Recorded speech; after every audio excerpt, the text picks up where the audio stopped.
beautiful, beautiful, beautiful people. Welcome back to my channel. I hope you all are having an amazing, marvelous, and magnificent day or night. If not, I hope it gets better for you. My name is TV, and if you're a true crime lover like me, please don't forget to like, comment, and subscribe.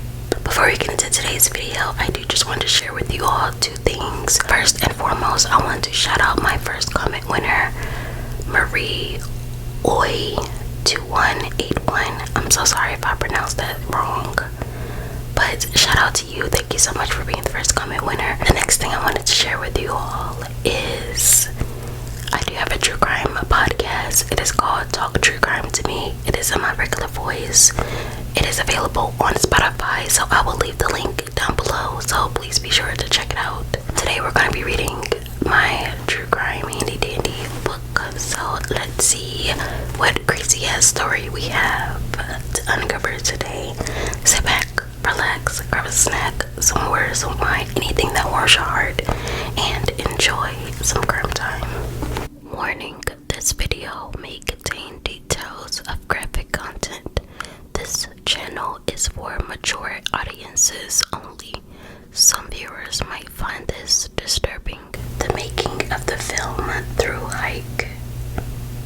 A ghost story was falling apart, as was the impassioned dream of his 25-year-old director, Blaine Norris. Blaine, a resident of Pennsylvania, was known for being a horror movie geek and a nerd. He was obsessed with making his first attempt at movie making a success. The last thing he wanted was to return to his job at Harrisburg Insurance Company. Blaine camped out with a small group of amateur actors and actresses on the Appalachian Trail and began filming. The movie was about a group of young people hiking the Appalachian Trail who gets murdered by the ghost of a coal mining baron. As the movie director, Blaine had his friend and co-worker Brian Trimble, who had his own equipment, film the scenes. An investor had put up $18,000 to complete the project. However, Brian had put the project in peril by botching up the filming, causing the film to go over budget. The investigator had withdrawn his money in frustration. As the cast rested in their tents for the night, Blaine stayed up and pondered his situation. He was feeling the stress of not being able to pay for the film. He had lost his investor and his credit cards were maxed out. Even worse, he had borrowed against his house without telling his wife. She was already frustrated with him for spending all his time working on the movie. As he sat by the campfire, Blaine could no longer ignore the obvious.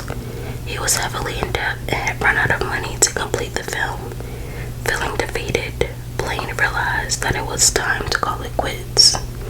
He would gather his crew and return home the next morning. His lifelong dream had come to an end. That was all that he could think. The next morning, Blaine drove home to his apartment. He had moved there with his family when the bank foreclosed on their house. He entered the apartment and found it empty. Everything was gone, including the furniture. He spotted a note from his wife. She explained that she could not take it anymore, and she was taking her son and moving on. Standing alone in the barren apartment, Blaine came to the realization he had lost everything. He would have to return to his life as a computer technician. Dang, something that he didn't want to do. His dreams were not meant to be. Don't tell me he just gonna turn into a killer. Please don't. The next day, Blaine spent his lunch break with Brian. Brian confided with him about his own marital woes, and Blaine shared his hard luck story as well. Brian told Blaine he was sick of married life and how his wife was constantly following up on him. She always wanted to know where he was. Well, duh, you're married. He felt that his life was reduced to working to make his wife happy.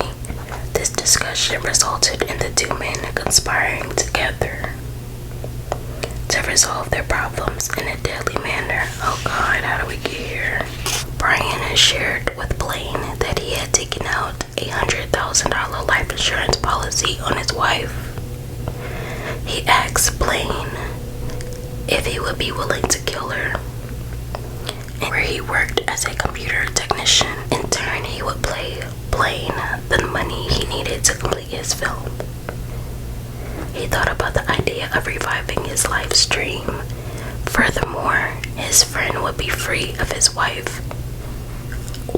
Okay, I think I've had this conversation before in one of my videos, but why do people do this? You killing someone, you're just not going to live a happy life. You taking out an insurance policy on them and then killing them, you're not just going to live happily ever after, and no one is going to think anything of it. Why do people do this? It never works out. Never. This frustrates me because it's like, you think you're just gonna take out an insurance policy on somebody, get them killed, and you're just gonna live this happy, most free life ever. No. That is so dumb to me. Oh my god. This story has happened time and time and time again. Anyways, I digress. Norris's desire to be a director kicked in. They spent the next few months planning the murder. He staged and repeatedly rehearsed the murder with Trimble, just as he had when directing his movie. On the day before the murder, Brian Norris went to Kmart and bought work gloves, a box of plastic surgical gloves, a hooded sweatshirt, and pants. Like, yeah, that's not suspicious at all. He also bought a knife with a 6-inch blade. On January 10th, 2003, the plan was put into action. Trimble, aka Brian, and his wife Randi lived in a townhouse in the city of Harrisburg while Randi was at work. Norris, aka Blaine, entered the garage and waited for her. As he waited, he could not help dreaming about his future as a movie director or a killer. He would have the insurance money to fund his film and make a major dent in his debt. Plus, he no longer had to put up with his wife's complaints. While Norris waited, Trimble was dining at a restaurant with friends. The dinner would provide Trimble with an alibi. Norris heard a car pull up in his driveway. It was Randi. She got out of the car and went inside her home. She slipped out of her work clothes and lay down on the couch to relax. Norris slipped out of the garage, threw a metallic object against her car, and then hid in the shadows by the side of the garage. As he hoped, Randi went to investigate. She inspected her car, but did not notice anything suspicious. She turned around to make her way back to her front door. Unbeknownst to her, Norris had already made his way inside her home. Norris lay in wait in the hallway. When Randi returned to the living room, he bided his time until she had turned her back to him.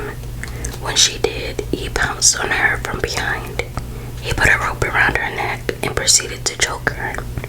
Randi managed to place her fingers between the rope and her neck.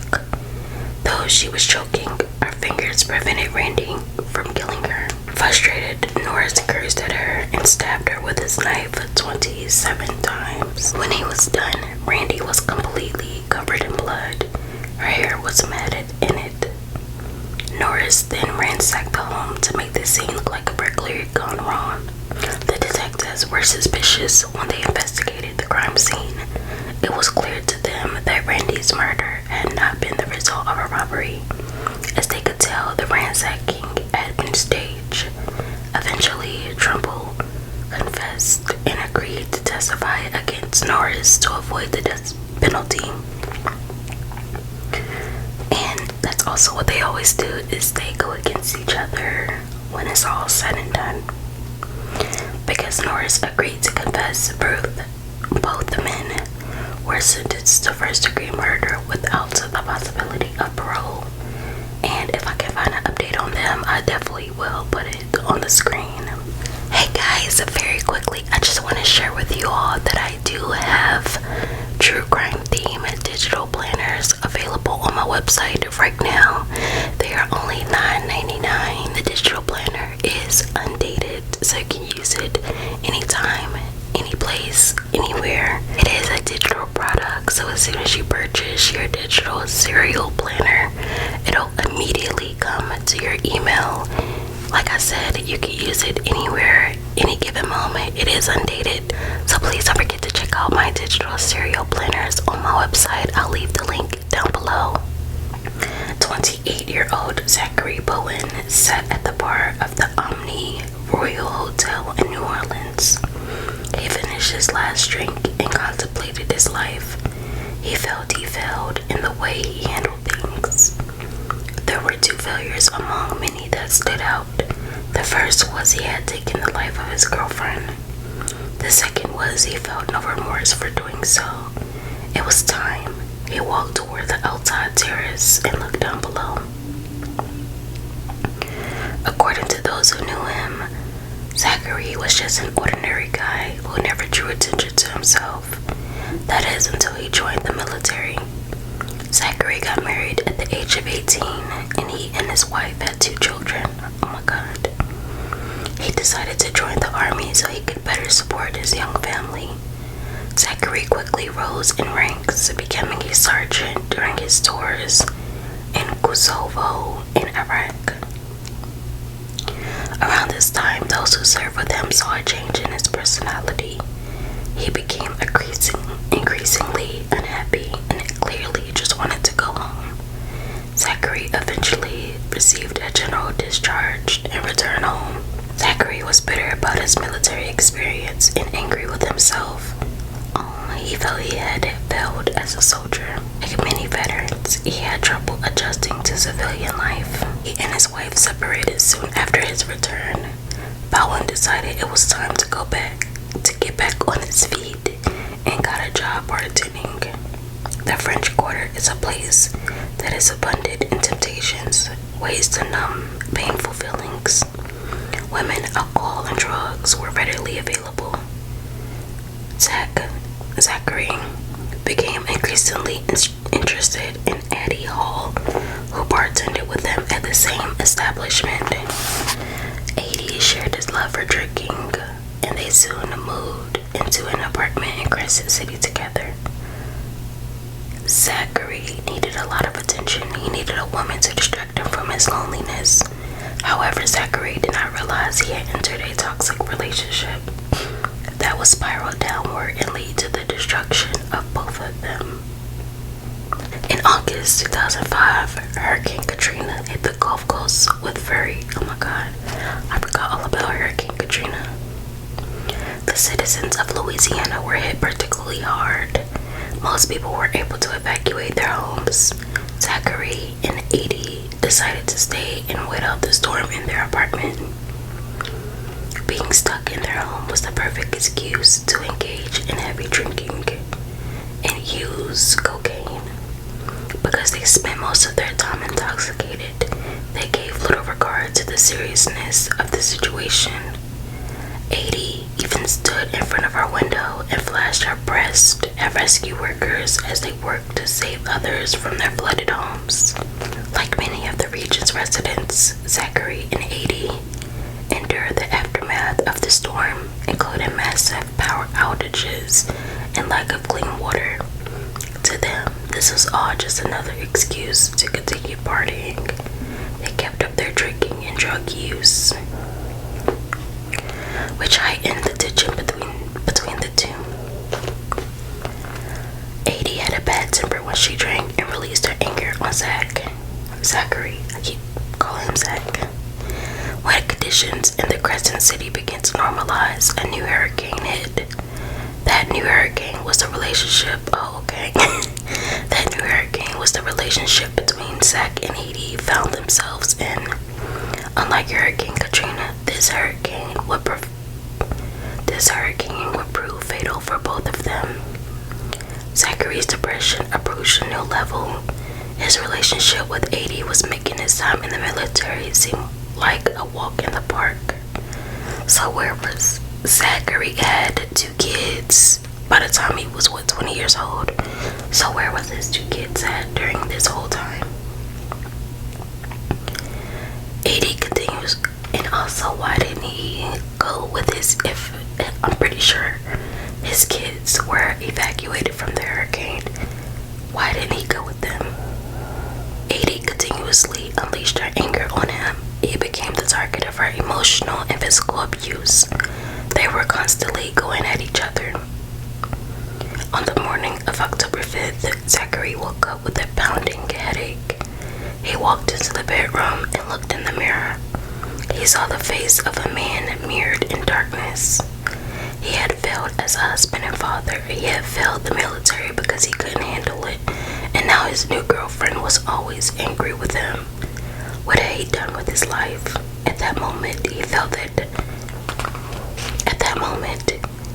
that Addie had pulled the rug out from under him. Right when he needed someone to care about him, she constantly persecuted him. Zachary left the bathroom and grabbed his belt. He walked down the hallway until he reached the other bathroom. Addie was in the bathtub. In one quick movement, Zachary put the belt around her neck and began choking her. The more she struggled, the tighter he pulled the belt. He kept tightening the belt until there was no longer any movement from her body. Killing her had not satisfied his anger. His rage was still burning. He went to the garage and returned to the bathroom with an electric saw. He drained the tub water and proceeded to decapitate and dismember Addie's body. He grabbed her head and carried it to the kitchen, where he placed it in a pot on top of the stove. He then returned to the bathroom and retrieved her hands and feet. Zachary placed them in a second pot and then placed her arms and legs on a turkey basting tray.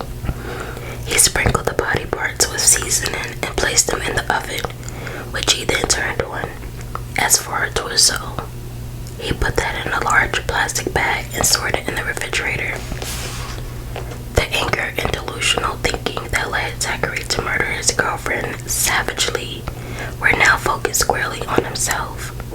At first, he attempted to distract his self-loathing by binge drinking, taking drugs, and spending time in strip joints. What? However, the power of these distractions were short-lived. His demons reappeared in full force, reaching for a pack of cigarettes. Zachary removed one and lit it. He then proceeded to press the lit cigarette against his arm. The burning sensation was his purgatory. He took the cigarette and burned himself again and again. Each burn represented 1 year of his life, a total of 28 burns. Zachary grabbed some paper and pen and wrote a suicide note. He explained what he had done to Addie and where her body parts could be found. He shared his feelings of failure as a husband, father, and boyfriend. When he was done, he drove to the Omni Royal Hotel and had his last drink. After the last sip, he calmly walked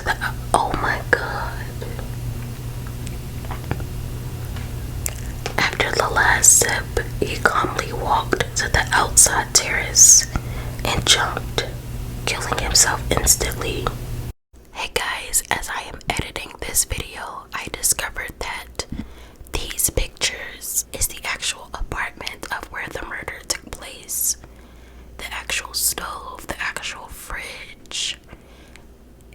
This is the most disturbing and horrifying thing I've ever heard of, because you can book a tour on BloodyMaryTours.com to walk through the actual apartment of where this murder took place. Yes, you heard me correctly.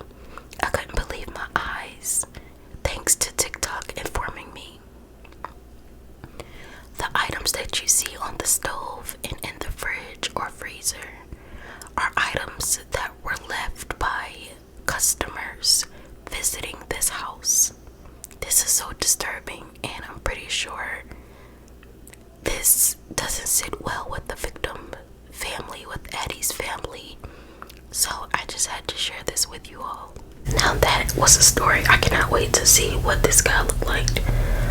So that was the ending of today's video. Please don't forget to like, comment, and subscribe if you haven't already. I appreciate you guys so much for sticking by my side and watching all of my videos. I really appreciate you, and I love you all.